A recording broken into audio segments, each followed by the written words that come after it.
de l'activité, et quand on dit de l'activité, c'est vraiment au sens le plus large. On en parle dans Cosmo Réunionnais.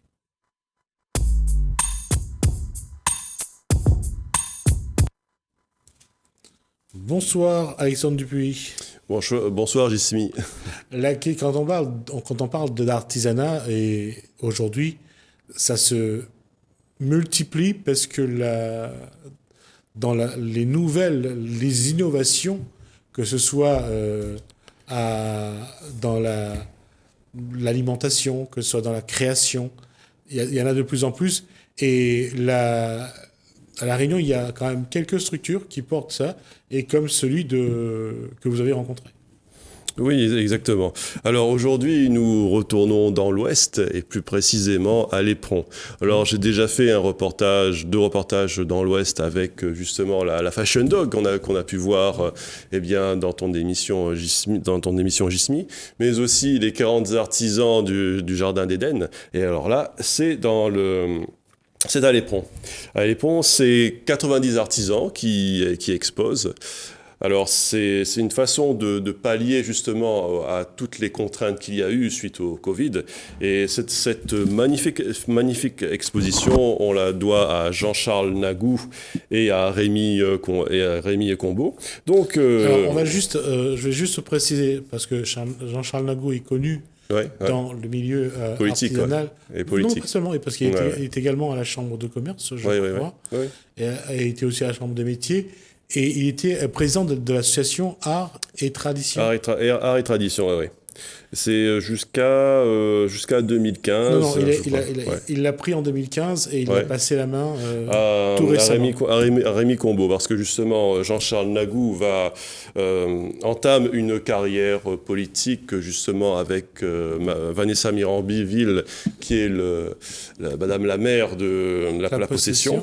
On va juste rappeler que Vanessa Miranville est également conduit une liste pour les régionales, et qu'elle est donc déjà en campagne, et que la région, en matière de compétences, soutient aussi l'économie, donc l'artisanat.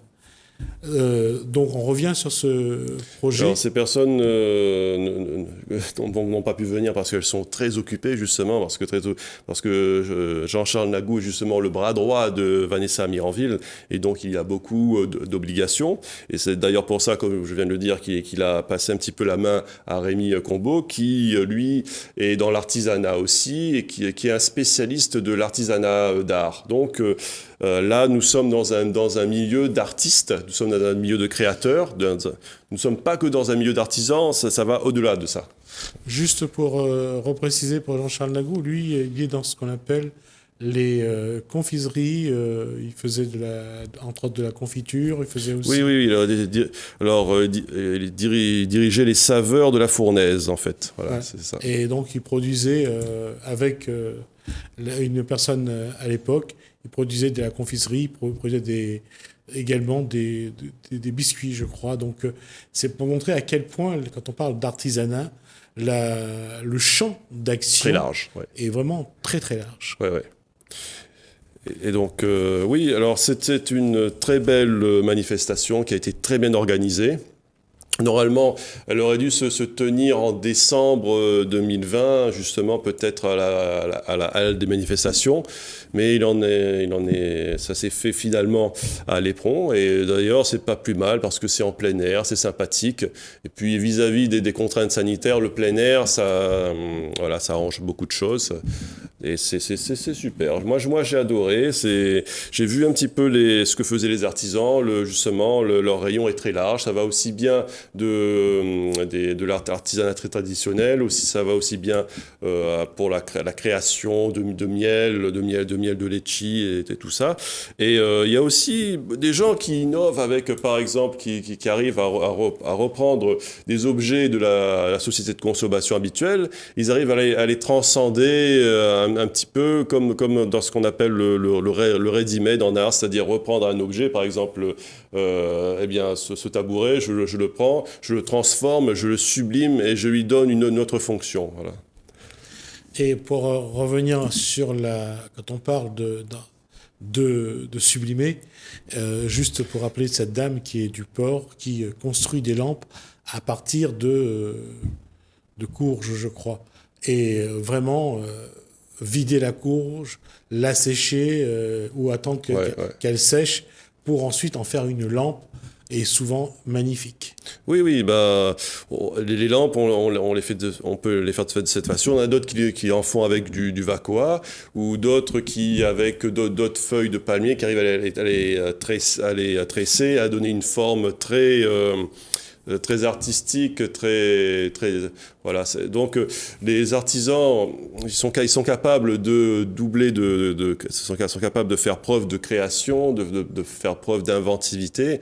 Et d'ailleurs, cette manifestation est pleine d'espoir justement vis-à-vis des contraintes qu'il y a eu. C'est une libération des personnes qui ont trouvé, on va dire, je vais y arriver, un exutoire vis-à-vis de toutes les contraintes qu'il y a eu. Alors, juste pour dire que, alors ça c'est d'un point de vue global à La Réunion, quand on regarde, le premier élément que les artisans utilisent pour fabriquer, pour concevoir ou conceptualiser, ça reste la nature. Ouais. À Salazie, il y a le chouchou. À la Plaine des Palmistes, il y a le goyavier. Ouais. À la Petite Île, il y a l'ail. Il y a pas mal d'éléments comme ça qui sont utilisés comme base. Parce qu'après, avec le chouchou, la paille chouchou, il y en a qui font des capelines, des chapeaux, ces chapeaux d'avant, avec le goyavier. À Saint-Philippe, il y a aussi le tressage du Vacoa, il me semble. Exactement, donc, tout à fait. Alors, je vais revenir sur le goyavier. Ce fruit envahissant, cette plante envahissante que tout le monde voulait absolument, enfin certains voulaient absolument détruire, aujourd'hui, on en fait du mobilier urbain. On va juste rappeler que c'est sous Nassima Dindar, à l'époque que Nassima Dindar était présidente du département, le goyavier a pris une vraie dimension. On a fait des arrêts de bus, on a fait des bancs, on a fait vraiment... Ouais. Et puis ça sert aussi de décoration pour les fleurs. On ajoute vraiment on apporte vraiment une valeur ajoutée à l'utilisation de tel ou tel produit, tel matériau. Et pour le Vacoa, là, c'est vraiment beaucoup plus développé encore, parce qu'avec le Vacoa, nos tentes, nos soubiques étaient de ce matériau-là. Oui, d'ailleurs, avec le Vacoa, on faisait aussi les bertelles et tout ça. Et maintenant, il y a aussi des bertelles en plastique. C'est rigolo, quoi. Comme quoi, on arrive à renouveler un petit peu le style avec plein de choses. Mais il n'y a pas que les éléments végétaux. Il y a aussi entre guillemets, les déchets que les gens jettent, qui sont récupérés. D'ailleurs, dans mon reportage, on peut voir quelqu'un qui récupère des anciennes paraboles là, de télé, là, justement, de paraboles de l'époque, là, et il en fait carrément des objets d'art, des assiettes richement décorées, et je trouve ça formidable. Alors, effectivement, il n'y a pas que les plantes. On voit aujourd'hui l'utilisation de la roche volcanique. Économiquement, il y en a qui font des dalles pour refaire les allées, pour refaire une terrasse. Il y a ceux qui utilisent la roche juste comme lampe, le travail pour faire des lampes. Dire qu'aujourd'hui, je vais revenir à ce qui est naturel, l'utilisation des graines. C'est incroyable comme à partir des graines, ils peuvent faire des bijoux. Il y a une dame qui ramasse des bouts de verre, qui travaille. Oui, on avait eu ça, pour faire. On avait vu ça lors de mes reportages, justement, pour les 40 artisans au Jardin d'Éden. Il y avait des artisans qui arrivaient à récupérer les bouts de verre, ils arrivaient à polir les pierres pour en faire des objets dignes d'attention, justement. Et ça, c'est génial, quoi. Reste que sur l'Éperon, l'Éperon est devenu un endroit incontournable, parce que quand on arrive sur ce rond-point, on arrive sur le rond-point qui est juste à côté de ce marché de l'Éperon. C'est juste sur le rond-point. Et là, C'est un lieu qui est dédié à l'artisanat à Léperon, en fait. Hein. L'artisanat, ce n'est pas que pour cette manifestation, mais c'est aussi pour la vie de tous les jours. D'ailleurs, avant de faire les beaux-arts, j'avais pris des cours de peinture avec un peintre justement qui donnait des cours là à Léperon. Et donc, à Léperon, il y a des gens qui ont beaucoup de talent, il y a beaucoup de savoir-faire. C'est un village, c'est vraiment un village artisanal. C'est quelque chose qui est c'est incontournable, comme tu viens de le dire. Et c'est un peu dommage parce qu'avant, il y avait dans chaque commune un marché couvert. Et il y avait un endroit pour les artisans. Aujourd'hui, la plupart des marchés ont disparu. Les artisans sont partis avec, bien sûr. Et les artisans, on les retrouve souvent sur les marchés forains ou lors d'un marché de producteurs, ou bien à l'occasion de ces rendez-vous de l'artisanat et qui permet enfin de montrer le savoir-faire des artisans. Ouais. Je pense qu'il devrait y avoir plus de marchés artisanaux, plus de marchés qui mettent en avant les créateurs, l'innovation. C'est dommage qu'il n'y ait plus ces marchés-là. À Sagny, là, il y a le petit marché malgache, là. Il y a ça. Sinon, à Saint-Pierre, il y a le marché couvert. Mais je pense que comme tu viens de le dire, Gismi, dans chaque ville, il devrait y avoir un marché couvert. C'est le cas à Saint-Benoît, mais ce qui est dommage, c'est que ces marchés ne sont plus animés. C'est-à-dire qu'il n'y a pas assez d'événements pour attirer le client. Donc, la population, les consommateurs désertent ces endroits et peu à peu, les artisans, eux aussi, les maraîchers s'en vont également parce qu'il n'y a plus assez de ventes. Il y a un marché qui s'est ouvert au port, qui a été inauguré par le maire, Olivier Hoareau, et qui, justement, propose un espace aux artisans pour vendre. J'ai eu l'occasion de m'y rendre. Il y a vraiment un peu de tout et ça, c'est très important. Ouais. Oui, je pense qu'il faudrait aller dans cette direction. Il faudrait mélanger les artisans avec les marchés de fruits et légumes. Il faudrait peut-être créer des marchés plus, on va dire, plus composites, on va dire, où il y aurait plus de rencontres, ça serait intéressant. Créer plus de marchés en plein air, plus de marchés couverts. Il faudrait que les politiques aident les artisans, aident les créateurs, parce que je pense que c'est quelque part le marché, c'est un petit peu, ça fait penser un petit peu au forum là, au temps de la Rome antique là, justement. Le forum, c'est là où tout le monde se rassemble, aussi bien les politiques que les créateurs, tous ceux qui ont envie de se montrer, qui ont des choses à dire. Donc je pense qu'il faudrait recréer des forums et en faire peut-être toutes les semaines. Voilà, il faudrait peut-être aménager des lieux beaucoup plus grand pour qu'il y ait plus d'exposants, plus de gens, et je pense que ça serait un pôle dynamique dans chaque ville. Ça créerait beaucoup d'animation. Les gens n'auraient plus besoin d'aller à droite, à gauche pour se distraire, parce que quand l'on va dans ce genre d'exposition, on ne sait pas vraiment ce qu'on va découvrir. Donc, il y a, on va dire, un appétit de la curiosité et c'est y aller avec des amis, flâner dans ce genre de lieu, c'est toujours, on va dire, je ne vais pas dire que c'est exceptionnel, mais c'est toujours très intéressant. C'est un éveil des sens artistiques, voilà. Il y a une chose qui est vraie aussi, quand on regarde dans la Réunion, il y a beaucoup de petits, d'étals qui se placent sur la route à des endroits. Ce qui est dommage souvent, c'est que c'est pour la place pour se garer. On a envie, on voit les objets, on voit les produits qui sont vendus, on a envie de s'arrêter pour aller apprécier, mais c'est pas quelque chose qui est simple parce que quand il y a une grande circulation et surtout quand il n'y a pas de place pour se garer, c'est difficile de se faire plaisir. C'est pour ça qu'aujourd'hui, il faudrait avoir comme l'a dit Alexandre Dupuis, avoir des endroits où on peut, d'une part, avoir suffisamment de propositions, d'offres, mais en même temps avoir un confort pour se garer, un confort pour sortir de la voiture et y revenir après.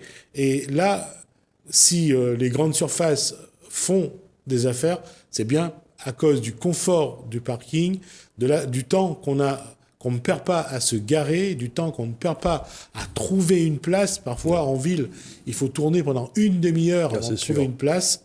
Et ça, c'est pas vraiment pour avantager le développement de l'artisanat. Oui, d'ailleurs, les anglo-saxons, ils ont une expression anglaise à ce sujet, c'est no parking, no business. Voilà, pas de parking, pas de business.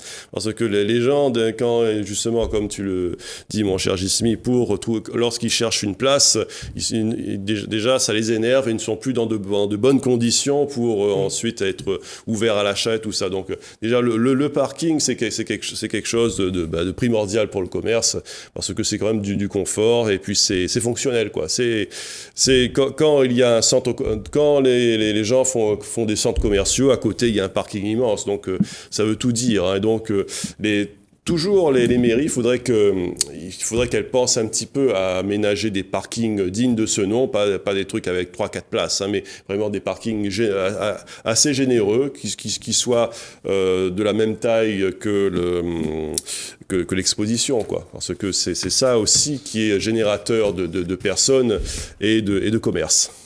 Et il faudra penser aussi quand on parle de l'artisanat, il faut qu'il y ait une organisation entre eux, parce que ce qui est un frein au développement de l'artisanat, et surtout à la promotion, à la commercialisation, c'est qu'il n'y a pas une entente entre différentes activités pour être sur le même endroit et avoir un endroit pour boire un verre, pour manger quelque chose. Parce que souvent, les gens viennent avec leurs enfants. S'il y a un endroit pour s'asseoir, pour laisser les enfants un moment, ça aide à la personne à faire son choix, à le faire de manière tranquille, sereine, apaisée, et de faire des achats. Quand on doit traîner des sachets, veiller les enfants, on n'a pas le temps d'apprécier. Ouais. Non mais ça c'est bien vrai, quoi. Oui, comme je disais tout à l'heure, là, il faut des parkings pour que les gens se sentent bien, pour qu'ils puissent garer leur voiture. Et là c'est pareil, hein, les gens ils ont besoin justement de coordination, en fait, les différents éléments. Par exemple, une personne comme tu viens de le dire là, qui vient en famille, elle va peut-être avoir besoin d'un lieu pour canaliser l'énergie des enfants, et après, s'il a envie de prendre un verre, il faut qu'il y ait un petit bar sympa. Ensuite, la mère de famille voudra peut-être acheter des robes avec des artisans couturiers et tout ça. Donc c'est tout l'art de coordonner les troupes, en fait, et ça c'est tout un art, et les municipalités ont bien du mal, je pense, hein, parce que mettre les gens d'accord, c'est toujours compliqué, parce qu'il y a toujours des intérêts à droite, à gauche, et il faut essayer de passer au-dessus de ça. Il faut être on va dire, un chef de guerre pour réussir à résoudre ces problèmes. En tout cas, pour l'artisanat, ça va être, c'est encore, j'allais dire, une question de volonté, parce que à La Réunion, l'avantage, c'est d'avoir un territoire aussi riche en matériaux. On voit que beaucoup de personnes aujourd'hui arrivent à recycler, à remettre en état. C'est le cas pour, par exemple, les vêtements. Aujourd'hui, on rencontre des gens qui reprennent des anciens vêtements, qui en refont des... qui les serviettes aussi. Voilà, qui refont des modèles. Et ça, c'est important. C'est important de dire que l'économie n'a pas de fin, et que quand on cherche, quand on travaille, quand on fait des efforts et des sacrifices, ben finalement, à l'image un petit peu d'art et tradition qui, depuis des années, porte aussi l'artisanat, il s'agit vraiment de continuer à chercher quels sont les produits que les Réunionnais ont besoin demain. Et on le voit, à un moment donné, les gens changent. Ouais. D'ailleurs, on l'a vu lors de mes derniers reportages avec la marque Runshark qui recycle les microbilles de plastique pour en faire des serviettes avec 26 bouteilles justement de 1,5 litre. Donc le recyclage devient de plus en plus important et l'artisanat a réussi à récupérer cette technologie pour en faire un art. Hein. D'ailleurs, dans mon reportage, il est aussi question de recyclage. On va voir le recyclage des antennes paraboliques justement, mais là avec le recyclage du plastique, c'est toute une ère nouvelle qui s'ouvre. Le recyclage du plastique, c'est aussi avec Cyclea qui sait utiliser cette technologie pour transformer en petites paillettes de plastique. Et je pense que maintenant, il va y avoir de moins en moins de freins à la récupération des choses pour en faire des objets usuels, artistiques. Et je pense que les artisans vont redoubler d'inventivité juste avec ces nouvelles technologies qui arrivent sur le marché pour nous faire des choses vraiment exceptionnelles. Ce qu'on va voir surtout, je pense, dans les mois et les années à venir, c'est de savoir comment transformer les produits agricoles pour un marché qui est de plus en plus évolue vers le consommer à l'extérieur. Les gens cuisent de moins en moins chez eux, préfèrent se faire livrer devient un geste naturel. Peut-être que les artisans pourront eux aussi se mettre sur cette posture-là, transformer des produits agricoles et ensuite, il faudra quand même trouver un bon concept pour que la livraison ne soit pas chère. Oui, alors là, c'est encore, là, on n'est plus dans la coordination, là, on est carrément dans la synergie, c'est-à-dire que utiliser toutes les énergies des uns et des autres pour créer un but commun ou un produit commun. Donc là, là, mon cher Gismil, dans l'idée, il est question d'utiliser des objets de récupération créés par des artisans pour voir à la création d'aliments de la cuisine, justement. Donc ça, je pense qu'on va aller vers ce but-là. Ouais. Parce que, par exemple, les aliments, ils sont dans des barquettes, hein, dans les camions bars et tout ça. Et je pense que les barquettes, peut-être qu'on pourrait les remplacer peut-être par des créations plus végétales, par exemple, hein, comme avant, comme les gens qui mangent justement la cuisine indienne là dans les feuilles de banane. Donc, on pourrait créer un genre de feuilles de banane plus high-tech et plus... Alors, ce qui va se passer actuellement, c'est qu'on cherche... Il y a des personnes qui cherchent à faire venir à La Réunion des couverts en bois ou en bambou. Ouais. Ça, c'est une démarche. On va voir si ça se fait ou pas. En tout cas, on a changé les barquettes. Maintenant, les barquettes en polystyrène disparaissent peu à peu du marché. Ce sont les barquettes en carton recyclables. On va voir ce que ça donne. On arrive au bout de cet échange, Alexandre Dupuis. J'aimerais aussi saluer cet artiste-là, Christian Marca, qui est un ségatier de talentueux qu'on va voir dans mon reportage et qui a fait un morceau sur le confinement. D'accord. Merci Alexandre Dupuis pour ces informations. Merci à vous de nous avoir suivis. Merci Hélène, merci François. Je vous dis à bientôt.